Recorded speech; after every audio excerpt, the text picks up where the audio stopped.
أخيا ورتل القرآن اصدح بصوتك اسمع الأكوان اقرأ كلام الله داوي نفوسنا لنحس في أعماقنا الإيمان من فؤاد كالحجارة مسيحا فإذا وعى القرآن من الآن كم من فؤاد كالحجارة مسودا. Alhamdulillah, wassalatu wassalam ala rasulillah. All praise is due to Allah, and may Allah's peace and blessings be on the last messenger of Allah. In this episode, we'll be looking at the third component of the educational process. That is the Muslim teacher. The Muslim teacher is as critical and as important as the Muslim student and Muslim or Islamic education. Like the Muslim student, the Muslim teacher can be divided into two types. A teacher who happens to be a Muslim, and a Muslim who happens to be a teacher. The teacher who happens to be a Muslim, if we have such teachers in our institution, our Islamic educational institution, then we are doomed to failure.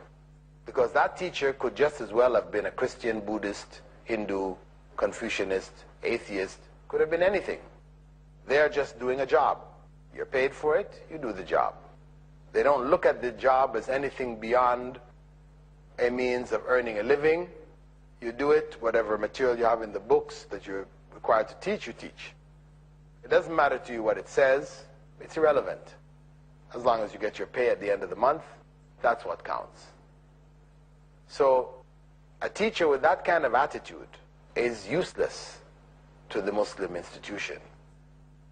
Such types of teachers have to be removed, fired, either upgraded, taught. If they can't respond and learn, then you get rid of them.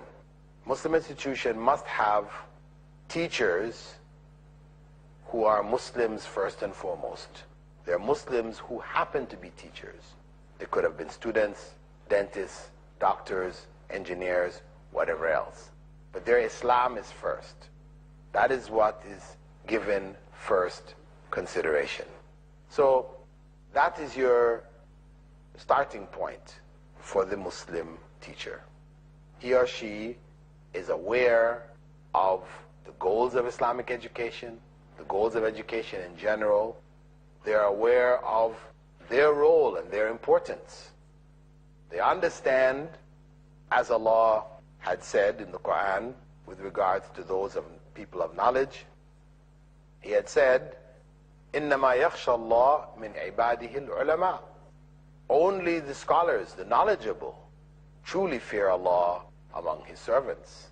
That's in the 35th chapter of the Quran, verse 28. So, for Islamic education, the Islamic educator who is going to convey that education, he or she must first and foremost have knowledge. Because that's what distinguishes them, makes them teachers in the first place. They have knowledge which the others don't. And Allah said with regards to them in the 39th chapter, verse 9, قُلْ هَلْ يَسْتَوِي الَّذِينَ يَعْلَمُونَ وَالَّذِينَ لَا يَعْلَمُونَ. Say, are those who know equal to those who do not know? They're not equal. Similarly, Prophet Muhammad, may God's peace and blessing be upon him, had said, إِنَّ فَضْلَ الْعَالِمِ عَلَى الْعَابِدِ كَفَضْلِ الْقَمَرِ لَيْلَةَ الْبَدْرِ عَلَى سَائِرِ الْكَوَاكِبِ. The superiority of the learned over the devout is like that of the moon over the stars. Superiority of the learned individual, male or female teacher, over the devout, a worshipper of Allah, but they're devout, they worship regularly, etc. Superiority of one over the other is like the moon when it is full with regards to the stars in the sky. The moon outshines them completely. So that quality of knowledge is a primary quality which Muslim educators must acquire. Of course, they should be able to distinguish between correct knowledge and incorrect knowledge, useful knowledge and useless knowledge, which I've spoken about in a previous episode, because they are going to be conveying that information to their students. So they should be able to distinguish between these various types of knowledge and get to the student what they need to learn. Also, they need to be able to prioritize knowledge. We have what we call fard al-ain, or individually obligatory knowledge, and fard kifaya, which is community obligatory knowledge. Individual obligatory knowledge means you as an individual must acquire this knowledge. Community obligatory knowledge means as long as somebody in the community gets that knowledge, the obligation is removed from the community as a whole. So we have to be able to prioritize the knowledge. And lastly, the educator, the Muslim teacher, should be properly qualified for the vocation of teaching. They shouldn't be a teacher merely because of the fact that they've been to university. We find this oftentimes in many Muslim institutions. You know, a person is made a teacher simply because they have a BA or a BSc. But they haven't learned the methodology of teaching. They haven't learned about child psychology. How you're dealing with children, you must have that knowledge. This is fard ayn on you. This is the individual required knowledge for you as a teacher. That is the profession you're taking on, so you should have that knowledge. You should understand the psychology of the youths. You know, that will aid you in the conveyance of the knowledge to them. The second basic principle, or we could call it prerequisites for the Muslim educator, is that of faith. They must have the correct faith. That their belief in Islam is in accordance with that which was taught by Prophet Muhammad, may God's peace and blessings be upon him, and was understood by his companions. So people who are coming from backgrounds which are filled with shirk and bid'ah, deviation, misunderstandings, and all these other kinds of things, such people should not be in the Muslim institution. They need to be re-educated first before you put them in the institution, because they will affect the children. They will impart their ideas regardless of what they're teaching. Because as we said, education is a socialization process. It's a way by which a society conveys its values to the next generation. So the teacher is the means by which those values are conveyed. So whatever values the teacher holds, that's what he or she will convey. So it is very important that the faith of the teacher be correct. And that's why fundamentally in the Muslim institution, where people have a choice, then the teacher should be good practicing Muslims. To bring non-Muslims into the teaching staff of the Muslim institution is a mistake. Even if people say, oh, but they're only teaching English, or they're only teaching mathematics, you know, they're not teaching something which has to do with faith, etc., it is going to affect the school. Because, for example, in the girls' school, if you're going to require the teacher to wear hijab and, you know, dress as a Muslim would dress, many non-Muslims would not accept that. And really, in societies where people, you know, recognize other religious groups as, you know, having rights in terms of within Muslim institutions to not conform, then you have a problem. Because if that teacher says, I don't want to, you know, and the union or whatever is going to defend me, my right not to wear hijab and to do whatever I feel like, you know, talk about Christmas or, you know, whatever, in the class, then it is going to affect the quality of the education of the children, without a doubt. The last part of the concept of faith in the educator is that faith should put in the educator a sense of patience, that they should be patient with their students, because the educational process is a trying process. And if one doesn't have patience, then one will not be able to educate properly. It's very easy to become impatient. It's very difficult to be patient. That's why for parents trying to teach their own children, sometimes it's very difficult. They tend not to have the kind of patience that teachers will have. So this is why we stress also, as an extension of faith, we have patience, because that is a product of good faith. The third characteristic or prerequisite of the educator is that he or she be sincere, that they are involved in this educational process as a teacher because they recognize that it is a form of worshiping Allah, that they are blessed by it. Prophet Muhammad ﷺ had said, everything in the world is cursed except for the remembrance of Allah, what brings you closer to it, the teacher and the student. So they know they're in a special position, the teacher and the student. It's a sacred position. They're conveying what is pleasing to Allah. They're worshiping Allah by teaching. So if they have that sense, then there will be sincerity. If they're only doing it for material gain, then there won't be sincerity. So it means that the students will be affected.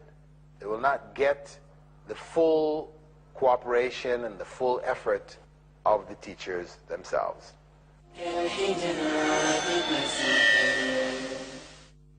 The last prerequisite for the educator is that he or she should be involved in righteousness, that their deeds, the way they behave, the way they carry themselves is righteous, because the example of the teacher will speak much louder than their words. The students will follow the teacher's example in their practice. So they should be a good example. They should be a good model, a role model for the students in their practice. So that, we'll say, is the fourth essential prerequisites for the Muslim educator. Now, in terms of the Muslim teacher in general, we could say that there are qualities that the Muslim teacher should also have outside of these fundamental prerequisites, which are really prerequisites for every Muslim. Knowledge, faith, sincerity, and righteous deeds. This is a requirement for every Muslim. But as a Muslim teacher, it's something which does need to be stressed. However, carrying on to the qualities of the Muslim educator in general, we could say that among them, that teacher should recognize that they are on a sacred mission, which I spoke about in the sincerity element. Secondly, they should be merciful and loving. As the Prophet ﷺ had said, he is not one of us who does not show respect to our elders and show mercy to our little ones. As a teacher, it becomes even more critical that he or she be merciful to the children, because impatience is a part of human nature, and teaching young people, children, etc., is very trying. So for one to be able to maintain that sense of mercy and compassion for the children is not necessarily so easy, but this is what is a quality necessary for the Muslim teacher. Also, there should be justice. The Muslim educator should be just in dealing with his or her students. Rewards and punishment, which is meted out in class, should be fair. It shouldn't be that you punish a student that you don't like personally and you reward the student that you like personally. It shouldn't be about a personal thing. Corporal punishment should be a last resort. Students are out of hand, then not the first thing you do is hit them. There are other things to do. They may be required to do homework assignments or other things which may carry some positive benefit for them.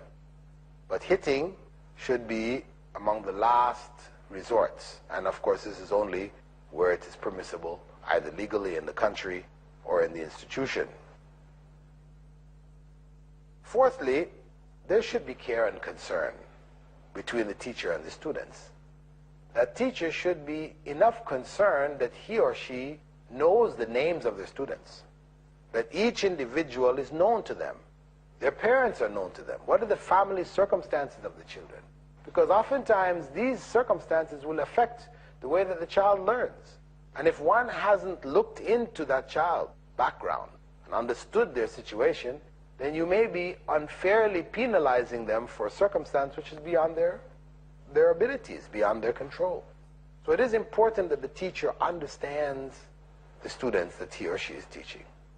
They have an understanding of their background, know about their parents, know their family situations.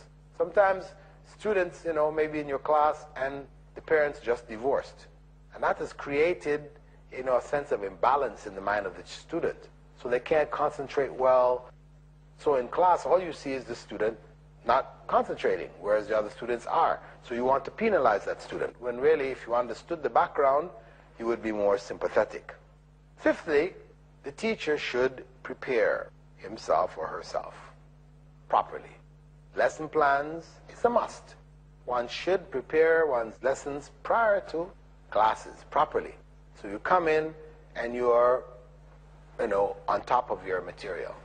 You're not looking to extend classes or shorten classes based on the fact that you are unprepared. As they say in business, etc., if you fail to plan, you plan to fail. It's a basic principle. If you don't plot your lessons out properly, then your lessons are not going to come off properly. That is the basic law, as they say, garbage in, garbage out. Lastly, sixthly, the Muslim educator should be a good example for the student, because the example, as we said, speaks louder than words. Practice, what a teacher does, will speak much louder than what the teacher says. The teacher may tell them to do things, but if they themselves are not doing it, or they hear from them things which contradict what is being taught in the class, then the nature of students is that they are going to follow the example which is shown them by their teachers. If we look at the educational process itself, which we discussed earlier, we said that education is a process by which a society conveys its cultural values to the next generation. So it is important, as a Muslim educator, that one is conscious and realizes that they are imparting Islamic culture. And as such, that should be incorporated in their classroom presentations. I would add to that for Muslim schools that are caught in the dilemma of today, where we don't have suitable materials for the teachers to use, which are from Islamic perspectives, we end up having to cut up books and things like this, removing the objectionable parts of the textbooks. I would suggest that what teachers do is that they work into their lesson plan for each lesson how some Islamic principle or thought or behavior would be incorporated in each and every class, regardless of the subject. And at the end of the year, they will have developed a small supplementary text which can be used for improving the teaching for the year to come. And if other teachers are teaching the same class, have them do the same. Discuss at the end of the year, what did we achieve? Choose out of what everybody has done, what is the most effective. The second basic point which I feel should be considered here, or is this the third? Maybe it's the third point, is that of the teaching environment. That the school environment should be permeated with the remembrance of Allah. Salah, prayer in congregation, should be established in the school. Assemblies should be begun with Bismillah. Students should feel that the environment of the school, the ethos of the school, is Islamic. What this means also is that the reward of students in the school should be based more on Islamic principles than on academic excellence. Academic excellence is important. You have a prize for the top students who achieve the highest marks. But there should be also greater prizes for the best Muslim students, those who showed the best character throughout the year, who changed themselves, became better students, and worked to promote Islamic values in the school. So in a class setting as well as in the school setting, there should be rewards for Islamic excellence. Lastly, I'd like to mention the Islamic teaching methodology that Prophet Muhammad ﷺ, as an Islamic teacher, used a variety of methods to convey his message. And these methods, can be found in modern teaching texts today, and they should be employed. A teacher shouldn't be stuck in one particular rut, on one particular track. They don't use anything else, they don't improve their methods, they don't add new thoughts and ideas, etc. No, they should be ready to vary their methods according to the classes that they have, according to the circumstances. Also, they should study the experience of others, gain benefit from them, and be able to utilize it in their own teaching. Finally, I'd like to mention, in closing, that the teacher, the Muslim teacher, has to be conscious of his role or her role as a Muslim educator. These are among the things which are necessary for us to produce good, righteous Islamic educators who are an important component of the Islamic educational system, undeniably so. But being good educators, Muslim educators, will not exist or cannot exist on its own. It has to have an environment, the school. It has to have material which is taught for that component to function effectively. So for Islamic education to be successful, one, you must have an institution which has the right perspective, it has the right environment. Two, you must have Muslim students who are conscious of what it means to be a Muslim student, and not merely a student who happens to be a Muslim. And three, one must have teachers who are Muslims first. Not Muslims by accident, but Muslims by choice. They are necessary, with the other prerequisites of being properly educated, having the skills, etc., sincerity, etc., etc.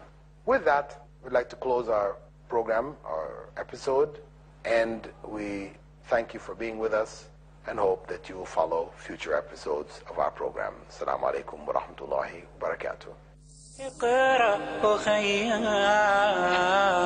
ورتل القرآن اصدح بصوتك اسمع الأكوان اقرأ كلام الله داوي نفوسنا لنحس في أعماقنا